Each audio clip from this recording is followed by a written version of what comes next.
கண்ணு வணக்கம். நான் உங்கள் மேக்ஸ் டீச்சர் பேசுகிறேன். All of you welcome to our maths ma'am TNPSC class. இப்போ பாருங்கள், அல்ஜிப்ராவில் ஒரு சின்ன கணக்கு. நம்மளை வெரிஃபை பண்ண சொல்கிறாங்க. Whether the following are zeros of the polynomial. அதாவது கீழே கொடுத்துருக்கிறது இது இந்த பாலினாமியலுக்கு ஜீரோ ஆகுமா அல்லது ஆகாதா, இவ்வளோ தான் வெரிஃபை பண்ண சொல்கிறாங்க. இந்த பாலினாமியலுக்கு இது ஜீரோஸாக இருக்க முடியுமா அல்லது ரூட்டாக இருக்க முடியுமா அல்லது வேல்யூவாக இருக்க முடியுமா? இது அப்படி டக்குன்னு பார்த்த உடனே சொல்லிவிடலாம். ஒன்று இதில் பிரதியிடு. எக்ஸுக்கு பதிலாக பேர் 1/2 போட்டால் 2 கிடக்கும். 1 - 0ன்னு வந்தால் கண்டிப்பாக இது ரூட்டு அல்லது ஜீரோ அப்படின்னு சொல்லலாம். ரூட்டுனாலும் ஜீரோனாலும் ஒன்று தான். புரிஞ்சுதா கண்ணு? அல்லது நீ டக்குன்னு போட்டால் ஈக்குவல் டு 0 போட்டால் -1 அந்தாண்டு போச்சுன்னா +1.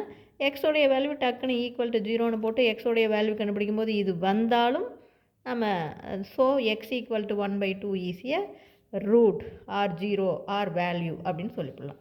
இதே அடுத்த ரெண்டாவது கணக்கு பாரு. x+3 p of x equal to x+3 into x - 4. இங்கே x 4 கொடுத்துருக்காங்க. x equal to -3. எக்ஸுக்கு பதிலாக 4 போட்டிங்கன்னா இது 4 - 4 0வை இது பெருக்கினாலும் 0 தான். அதே மாதிரி எக்ஸுக்கு பதிலாக -3 கொடுத்தா -3 + 3 0 இன்ட்டு சம்திங் 0. அப்போ பார்த்த உடனே அப்படியே சொல்லிடலாம். Yes, x equal to 4 and x equal to -3 are என்னென்னு சொல்லலாம், ஜீரோஸ் ஆஃப் த பாலினாமியல் அப்படின்னு சொல்லிடலாம். இப்போ புரிஞ்சுதா கண்ணு?